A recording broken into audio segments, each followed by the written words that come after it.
least I can do. Like, give you some content in return for you taking time out of your day. I really appreciate that.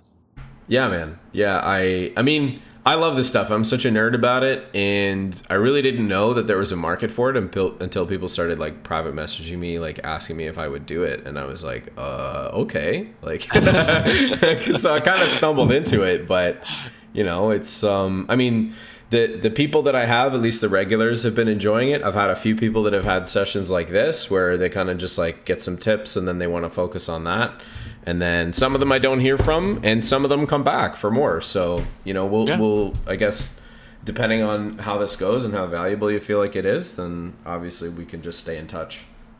for sure, for sure, absolutely.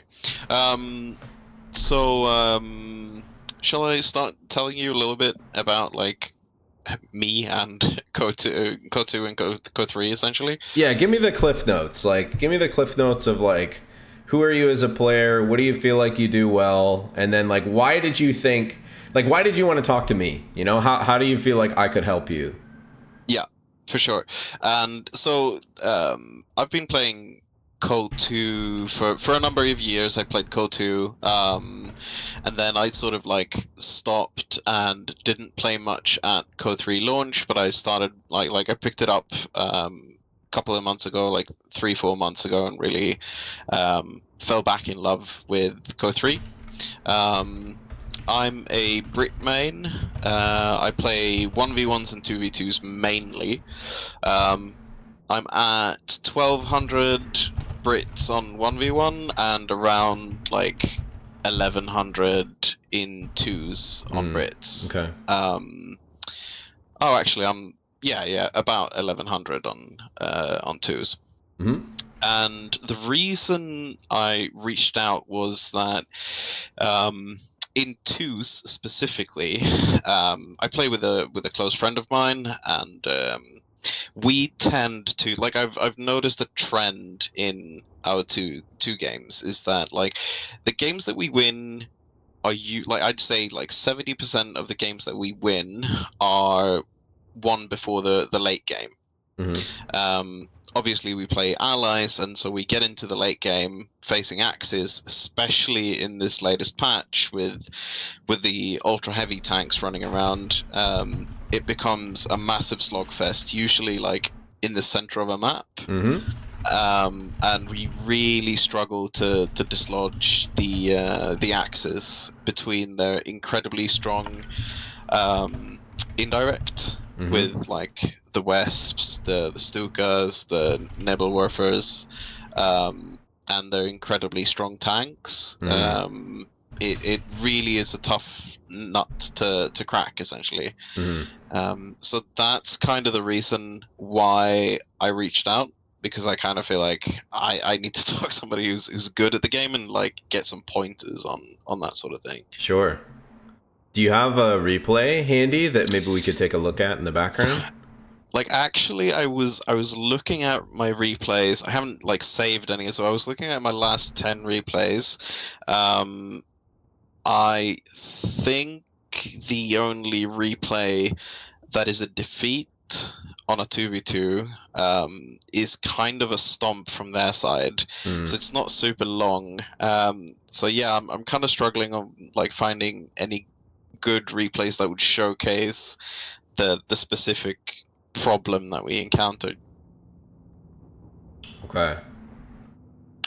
Actually, let me Do you have your just player check card? this. I might be able to pull from Co3 stats because they hold Uh, some replays yeah, too. sure. Let's have a look. How do I give you my player card? Yeah, so on co3stats.com, you basically just put in whatever your Steam name is, and then you should be able to Okay. search it up, and then that will give you your player card. And then if I open up your player card, there's a tab that shows recent games, and they tend to hold a combination of not just your last 10 games, but also like team games, and some other things as well. So Okay. Okay. Um, so on Co3 Stats, where do I go to like find Actually, maybe if I just search my name. Yeah, just search whatever your Steam name is. You should be able to find it because it'll have your Steam card plus your Yeah, image, your there it is. yeah. It's the same as it is in Discord, Axiom, Okay. with a Z. You'll be able to find it, I think. Okay, here we go.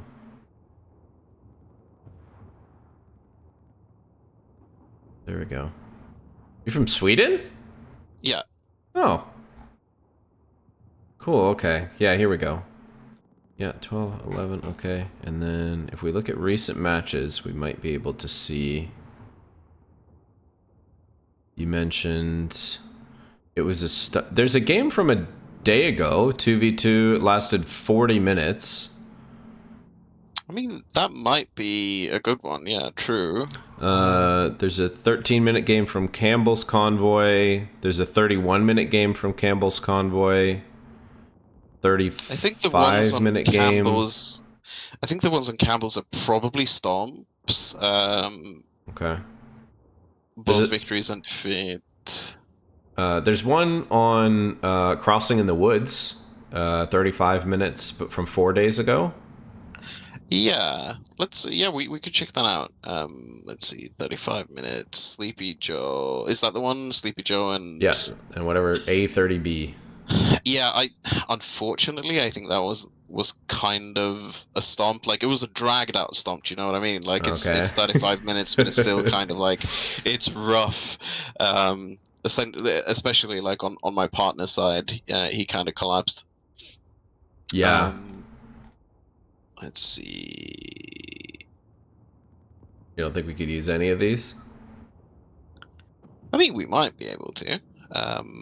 Let's I mean, we can check the next most recent one. The 39-minute. The 39-minute Crossing in the Woods. Yeah. Yeah, it's not really indicative of the thing that we tend to struggle with, but we can absolutely look at it. I really got annoyed with that one because my opponent was using a super cheesy strat and I couldn't beat it. Man, right. That drove me insane. Okay. Okay, I'll share my screen here with you.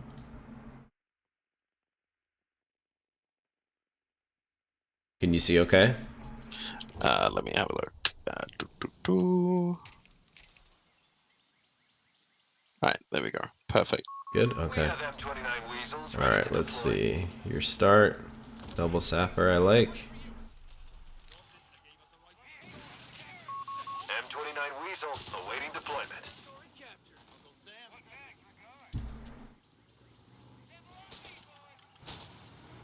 Okay, this is good. We have riflemen taking the field. This is great, actually.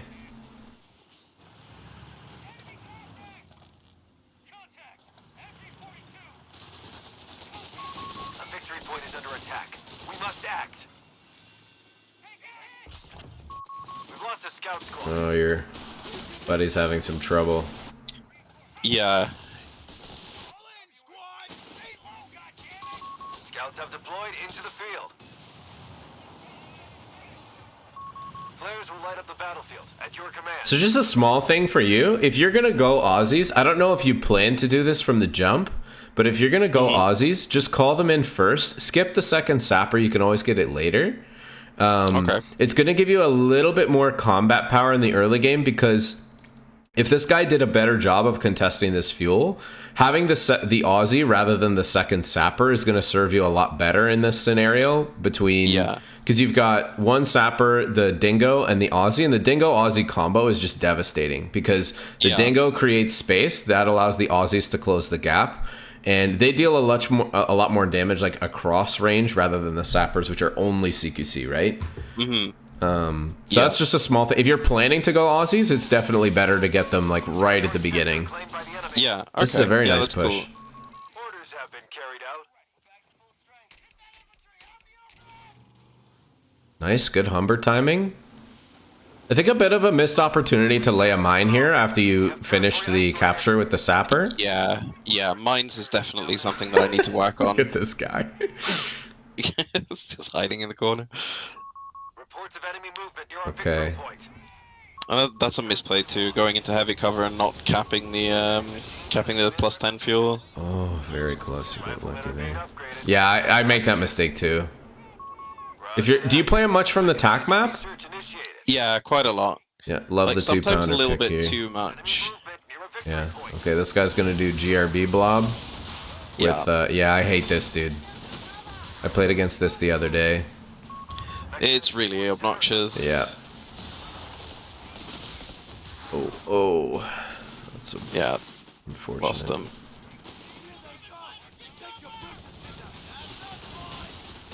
Okay, let me just ask you here. Why the Stewart? Tell me your thought process around going for the Stewart here. Well, the Stewart isn't so much going into this particular comp doing the Stewart. It's mainly that I'm like practicing a tier 2 into archers, skipping tier 3 kind of deal. Okay. Essentially. So that's the reason for the Stewart. Okay. I think based on your opponent's composition, I don't know how much the Stewart in particular is going to add to this. Based on how your opponents are playing, and it's both of them, right? This guy's got a Gren blob. This guy's doing the GRB blob, right? Yeah. So you kind of need, I think like a bishop here is definitely higher priority than the Stewart. Yeah. Because, I mean, you've got, this guy went Luftwaffe, he went tier 3. So you're not super afraid of like a tier 2.5 heavy play from the Wehrmacht player, which is usually the circumstance in which you want a Stewart to like protect your AT guns and whatnot.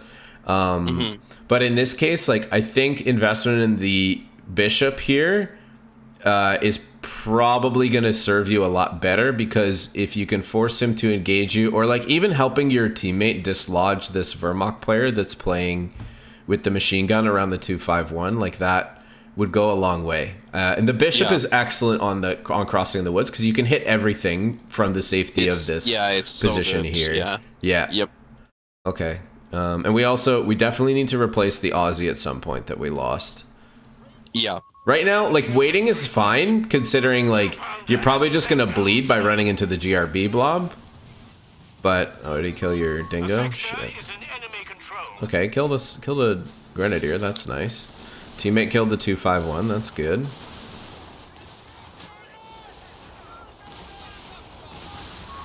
Stuart slice pack. Tracked and ready.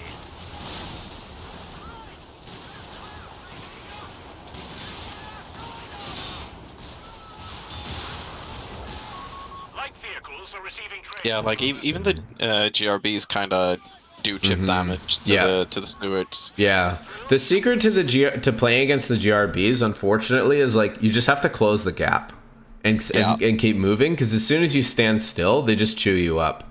Yeah. Sappers have orders to I like how you guys are playing together in the middle. This is actually good. A victory point is being overrun. Yeah, that's something that we've practiced with. I think we're both kind of too used to playing, like doing our own thing and not supporting each other. Yeah. Push, hold all victory points. Act now.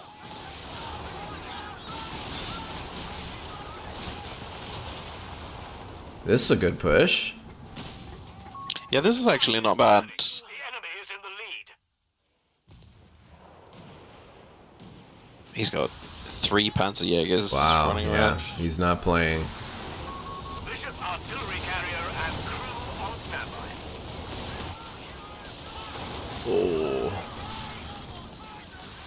Killed the bike, that's nice. It's a great pickup. There we I don't go, think I now even we've got noticed that I Bishop. did. We are losing a victory Yep. point to enemy action. Ren Blob continues. What's your teammate building? SSFs, and he's gone. Infantry's. Oh no, he went mech. Okay, interesting. All right.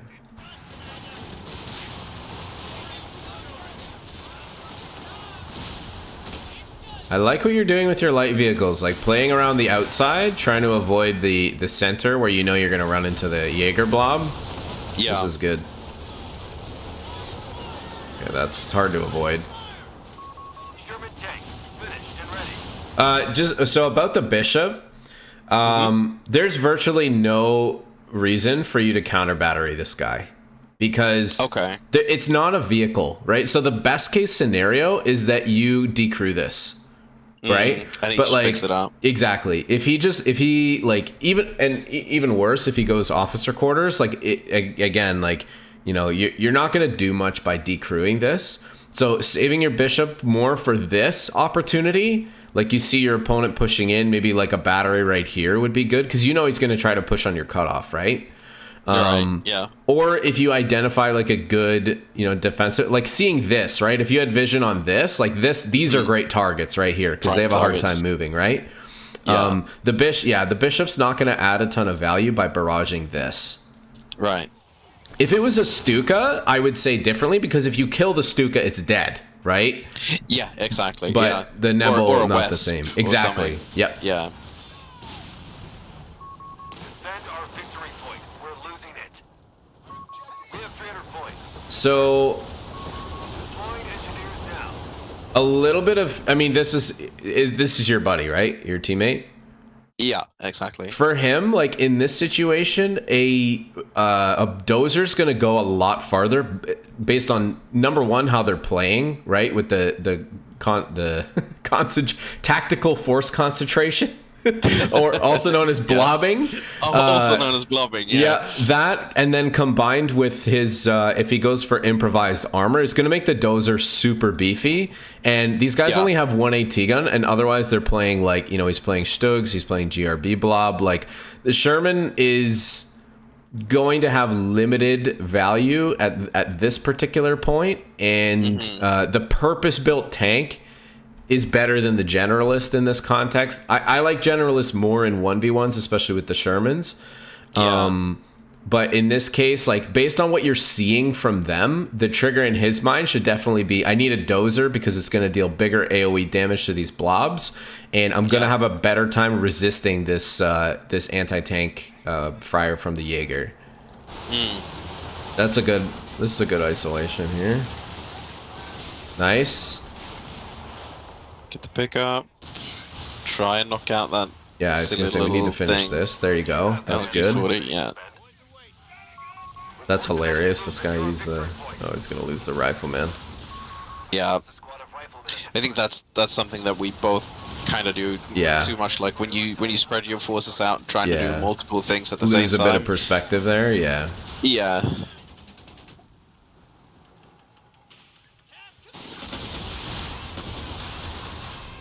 Let me just check here. Do you have light vehicle training?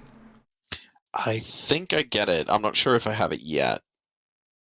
Yeah, you do. Yeah. Good. Okay. I see you're getting infantry training now, which is fine.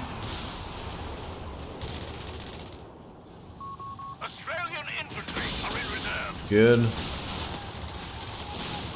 You have 3 command points available. Also really having trouble in these games getting my 2-pounders to work for me. Dude, all you need... I'm used to the 6-pounder. Yeah. But the 2-pounder is kind of like, before you get that Vet 1, it's tricky to use them. Yep. That's why, like, so Ferigi did a good job of using these in his game. Team weapon training, man. Team weapon training is guaranteed Vet 1 for these guys. Like, they have 900 XP. So, like, as soon as they hit something once, they have Vet 1. Yeah. And being able to chain lock, like the Stug, for example, and the guaranteed penetration is what makes these so strong. Right? Mm-hmm. If you had like one 2-pounder and say one MG or one mortar out, would you go for team weapon training, or not it's based on a needs basis, right? So you know that this guy has the Stug, you've got two 2-pounders.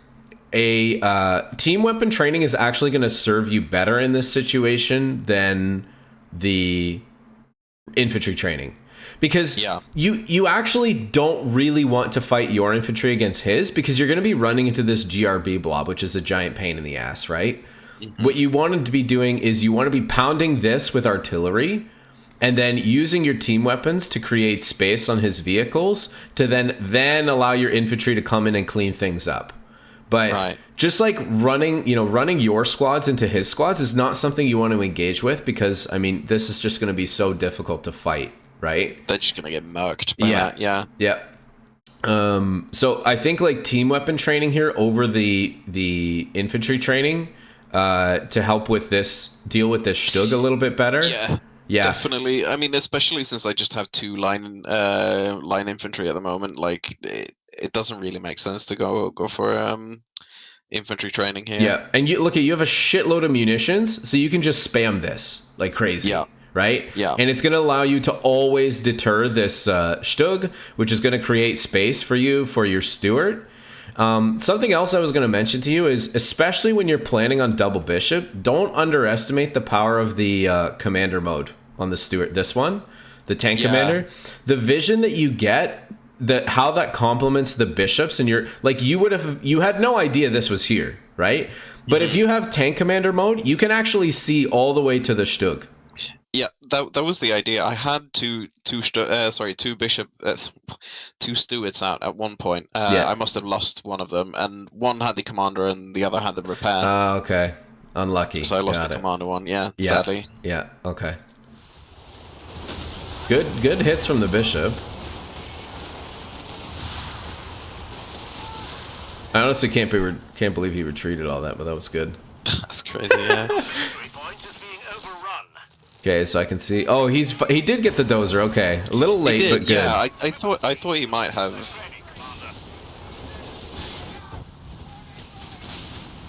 The tricky with using the bishop for these blobs is like knowing where they're gonna go and getting those hits on the move. Yeah. So the best way to do it is once you've identified the blob, plan for your infantry to engage them, so that he will stay still.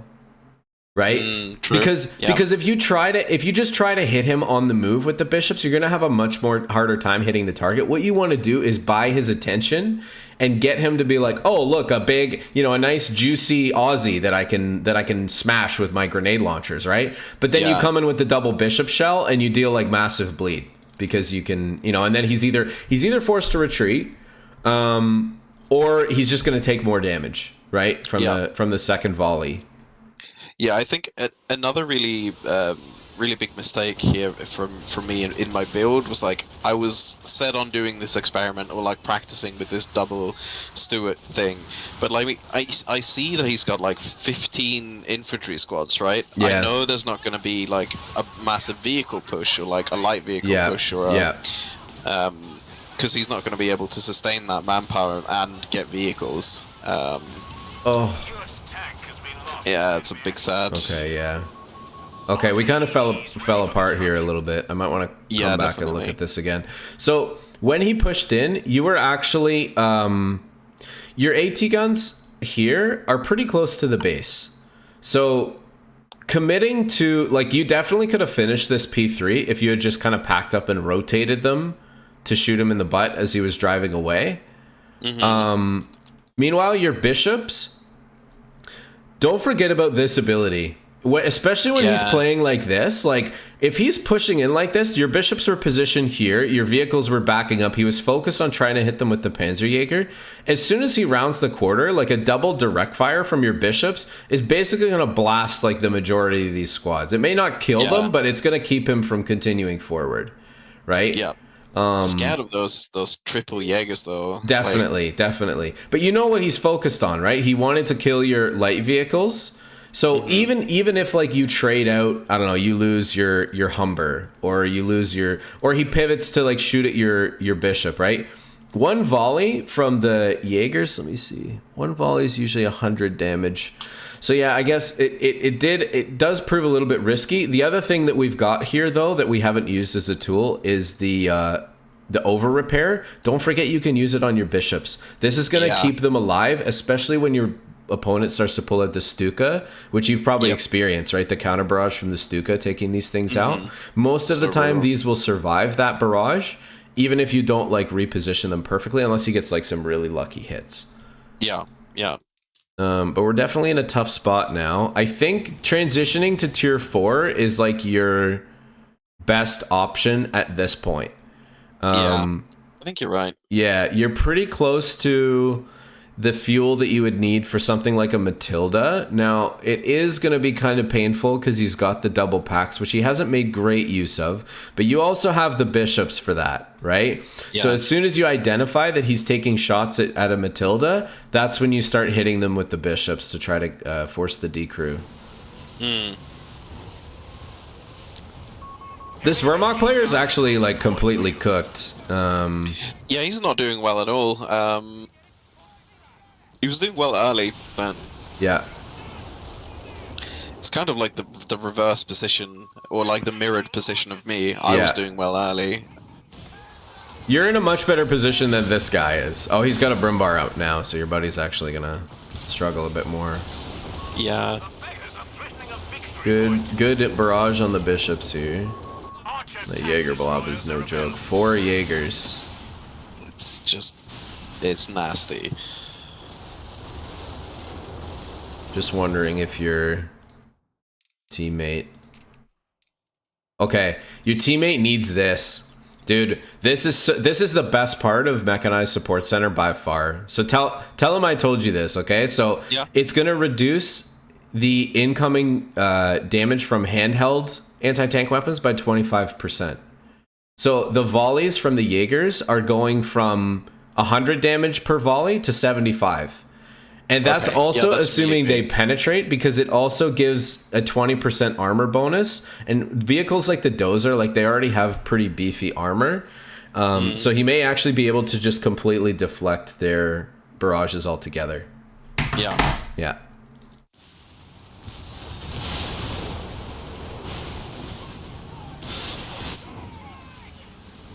Okay, we've fallen for... Defend our victory point. We're losing it.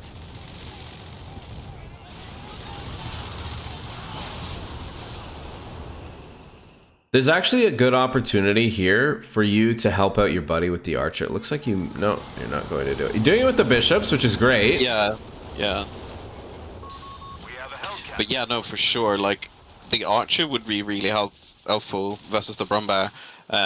Whereas the archer is doing nothing against my opponent. He's only got the Stug, essentially. Yeah, the Stug and the P3 is not going to serve him P3, too much. And also, I want to keep that archer away from that fucking Shrek blob, right? Yeah. So it's better served on the left flank.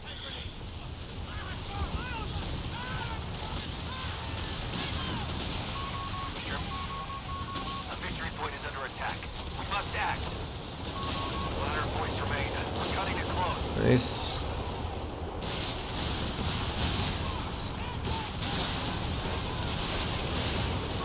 That was a big commit. Yeah, this was a bit sad because I wasn't aware we were going. Yeah.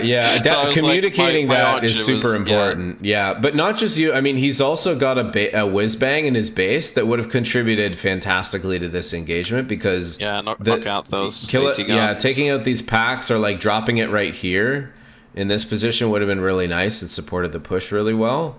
And obviously you're out of position with your other units, like. So, I mean, that's just communication that you guys can work on. Do you guys use, like, voice chat?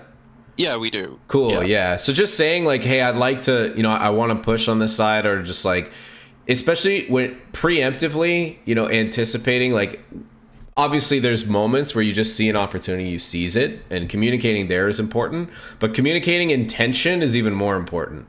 And having a plan that you're going to execute together. Yeah, I think this was one of those, like, I saw an opening, I just took it kind of deal from Odran here. Yeah. We have 75 points remaining. He's going to probably get cleaned up here by the P3s. Lost our front line. Now, you are coming in to try to help him with the archer, but it is a little bit too late now, because your mobility is just... too late, yeah. This is something that you especially have to be wary of, and it's actually easier to do this in 1v1s because you don't have to worry about the second player collapsing on you, right? But like in 2v2s, it's much easier to get caught overextended, because by pushing into your opponent, you're actually creating more space between you and your teammate, and less space between you and the other player, right? So what he did was he overcommitted here, and then this player was much more easily able to respond because all of his units were positioned in the center and like help help this purple guy, which was like he was losing, right? Your teammate did see a good opportunity, but because he didn't communicate, you were able to be proactive and minimize the gap here and support him. And this guy was able to respond more quickly just because his units happened to be closer to where he pushed into. And like, I mean, what I could do in that situation, like when I notice him going in and I'm not in a position to help, is just put pressure, I guess, on the second player so that they don't feel that they can switch over and help their friend out. Yep, absolutely. I want to call out here, no, that's your teammate. You've got a lot of resources right now. A lot. Floating. Yeah, you're floating a lot. Tier 4, like, so I'm not a huge fan of, I know you said at the beginning, like you were trying to lean into like tier 2.5 into archers. I'm not a huge fan of that because UKF really comes alive from an aggressive standpoint at tier 4. Basically, like what you act as is you are the supporting middle game. Typically, when you're doing a mixed composition like this, unless your teammate is playing like weapon support center, heavy with like airborne or heavy on the 30 cals or something like that, usually the UKF mid game looks like double AT gun, some line units, a light vehicle or two, and then you're taking care of the bishops because this is the best mid-game allied artillery, right? Yeah. But you still want to transition to tier 4. And right now, by not having our tier 4 available, like we're creating an opening for this player's going to repair all his stuff, this guy's going to heal his blob, and it's just going to create an opportunity for them to get continuously stronger and get into that late game that we're not really excited about, right? Where they have their big heavy tanks. This guy went loiter. Looks like we kind of forgot about our Vickers here, which wouldn't be bad to have. Yeah.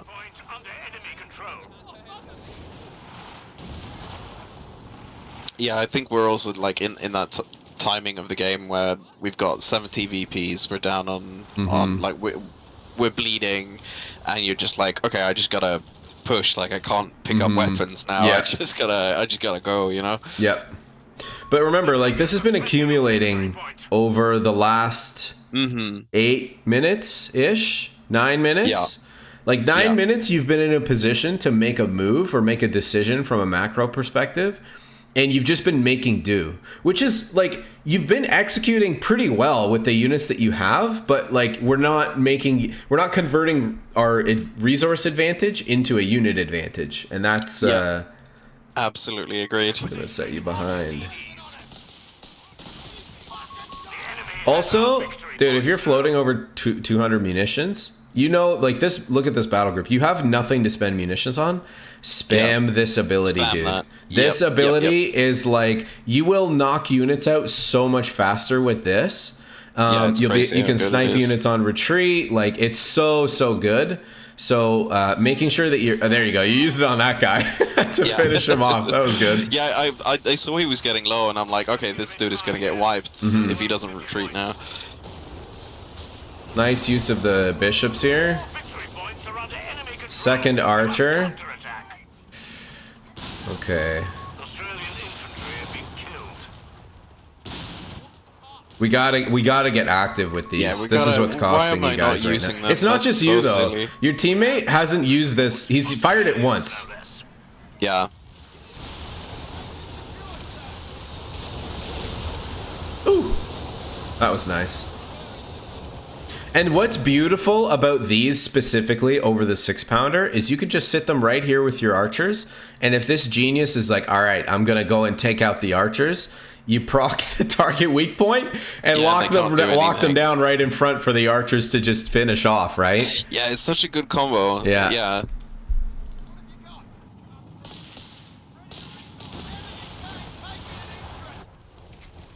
You could also use armor training here.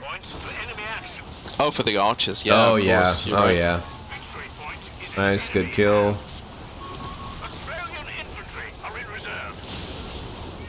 Getting stressed here, forgetting about units. Yeah. No, I get it. Once the pressure's on at this point, it is really hard to, like, keep your cool. Yeah, I don't know if you can stop that. One last-ditch effort. We're down to only 10 points.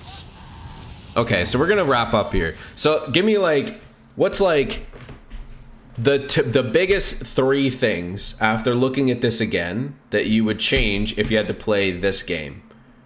Okay, number one, too focused on like my preconceived notion of what I want to do this game. I see I'm facing Dak. I'm investing too much into facing like potential classic Dak mid-game vehicles when he's blobbing up. So I'm not adapting to his build. That's like number one. Number two, not transitioning when I have the resources to do it is a massive one as well. So I think those are like my main two, and then there are obvious micro mistakes like not pushing up with the archers when I need to be using them. Not closing with his grenade blobs well enough, and just like sitting at range and letting him pick me off. Yeah. That sort of thing.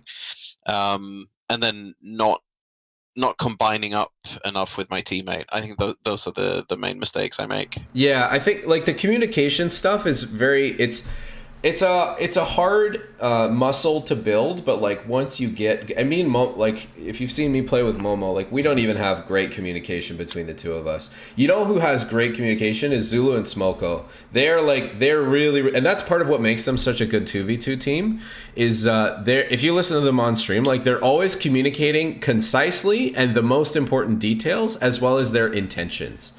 And that's really like what you want to go for. So like less is more in like what you say.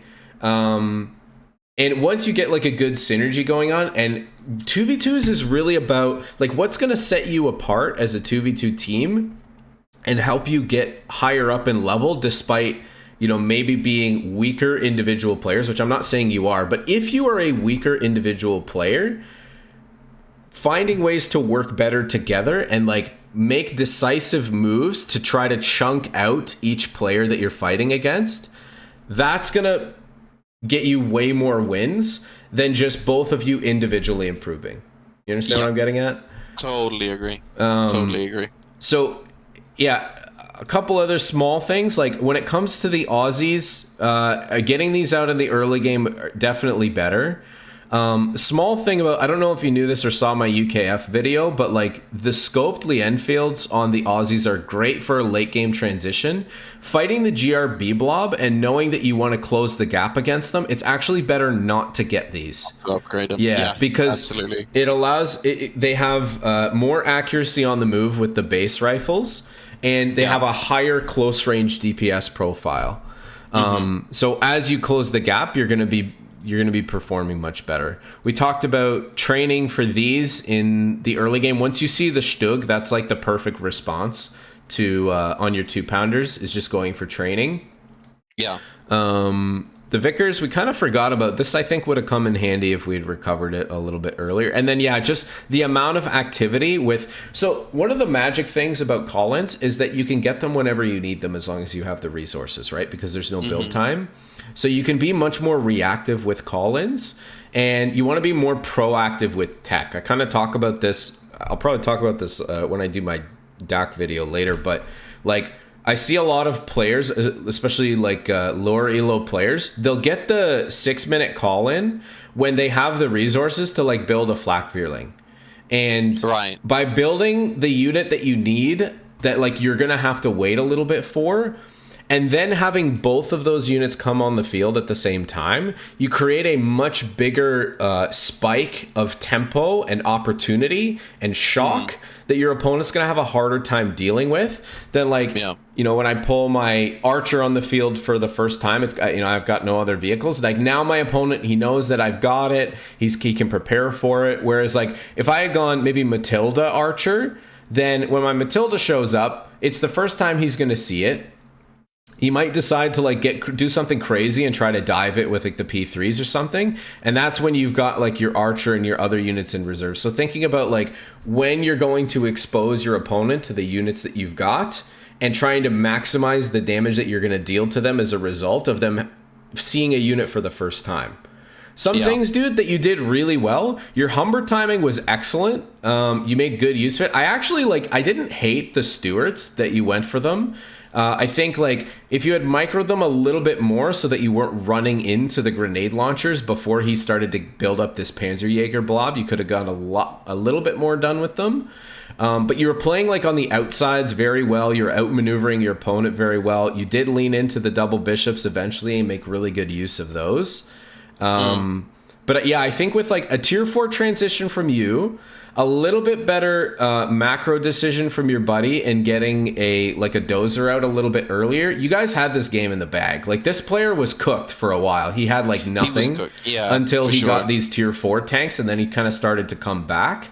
And I think if your buddy had, once you kind of recognize this player's not really interacting with my units on this side so much, if your buddy had come over and helped you guys had made a decisive move on the red player, then I think you could have taken him out of the game to the point where they wouldn't have been able to come back.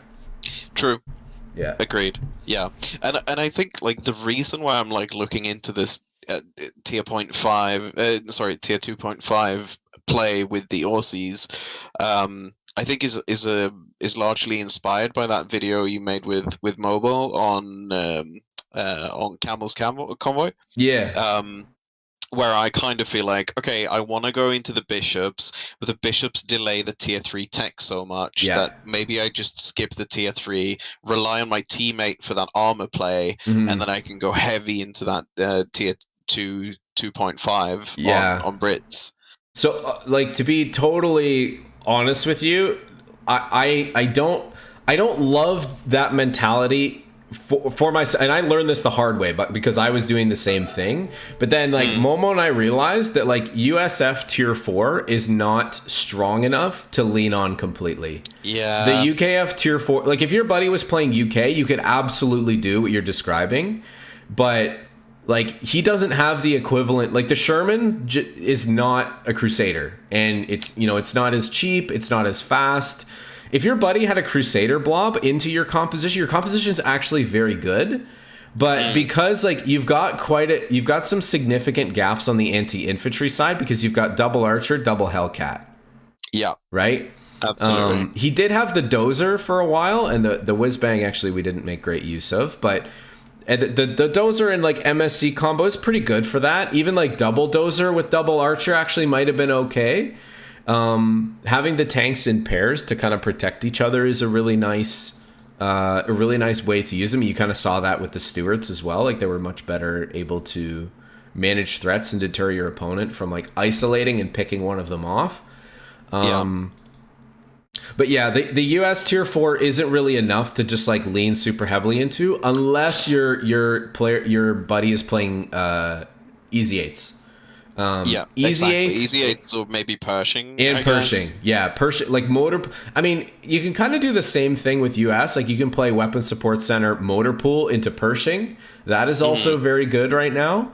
But what did he end up going? He went this is definitely one of the harder to execute battle groups at the moment. Yeah. And it doesn't have the great late game armor tools that UKF has, or that some of the other US battle groups have. Yeah, I imagine that relying on a USF tier 4 play with Shermans, that would have been much better maybe 2 patches ago, but the Shermans have gotten so shafted the couple of latest patches. Yeah. They're just not cutting the mustard anymore. Yeah, it's not that the Shermans have gotten weaker over the last 2 patches, is that they've made the Axis tanks stronger, right? They reworked the veterancy on the P3s and the P4s, so they get rate of fire bonuses now, which is really nice for them. And then they buffed up their machine guns as well. So the Axis tanks the Axis mediums are doing much better than they were a couple patches ago. And yeah, it just kind of makes it so that the Shermans aren't as much worth their weight anymore, unless you're going into Easy 8s. I mean, transitioning to 76s also might not have been a bad idea. But yeah, your buddy, if he's going to go mechanized support center, I mean, we didn't actually use any of these upgrades on his side. That's a bit unfortunate. That's weird. Yeah. So I think with the upgrades, I mean, what you want to prioritize, this is the best upgrade by far in the entire support center. And if he is Yeah. going to go Shermans, then going for the 76 mil is really nice because it's going to increase his anti-infantry capabilities. And it's also going to help his Sherman late game against the P4s are going to do much better as well. So what's the difference from somebody who doesn't play USF? What's the difference between the EZ8 and the 76 mil? Yeah, the EZ8 has more health. It has better moving accuracy. The EZ8 has perfect moving accuracy, meaning it's the only vehicle in the game that is as accurate on the move as it is standing still. So you can be really aggressive with them and really active. Right. Yeah. They also have access to HVAP rounds by default, which is perfect for pushing into the Axis heavies because you can penetrate that frontal armor very reliably. Nice. And then combined with like armored battle group, they're actually quite cheap on the manpower side. They only cost 330 once you 330 manpower, 110 fuel once you unlock War Machine, which is at the end of the armored battle group tree. That's really cheap for that platform. Yeah. So they are like it, and I said this in my US video, they are the best medium tank in the game, period. Like unit for unit, they're better than P4s. Generally better than Panthers. Panthers will outduel an EZ8, but an EZ8 is much better against infantry. Right, yeah. Yeah. So yeah, if you're playing tier 4, like I think EZ8s or Pershing is probably a better choice for your US buddy. Or like, you know, again, like if you're planning to go for this heavy of an anti-tank composition, your teammate can go for more bulldozers, right? Like what does this guy have to deal with dozers? One P4 and a couple packs, but like with the armor upgrade, the bulldozer's going to be bouncing a lot of those shots. Yeah, and also I've got both of my bishops up, so it shouldn't really be that much of an issue with like a static AT gun line. Yep. And just a quick note for you about Aussies, especially when you get to the late game. You virtually have nothing to spend munitions on besides saving at least 60 at all times for your 2-pounders that you could use in response is a good idea. And then just being really proactive with the snipe ability. Like, don't forget, by sniping models, like, you're going to help your infantry scale faster because they're killing more guys, they're dealing more damage. So they're going to get to Vet 3 faster. And that's where these guys become really scary, is at Vet 3. Yeah, when they suddenly start like insta-killing models. Yeah, it's very good. Exactly. Any other? Yeah, no, but I feel like my early game is probably my strongest point in the game. Like that, my Humber timings are usually quite strong. My Dingo micro is decent. Like facing DAC, I feel is pretty easy. So I usually tend to bully DAC players. Wehrmacht is a little bit more tricky for me, I feel. But yeah, no, so I think like leaning into that strength, and I need to like keep being aggressive after the very early game and transitioning into the mid game and solidifying that early lead that I often get is also something that I need to work on. Yeah.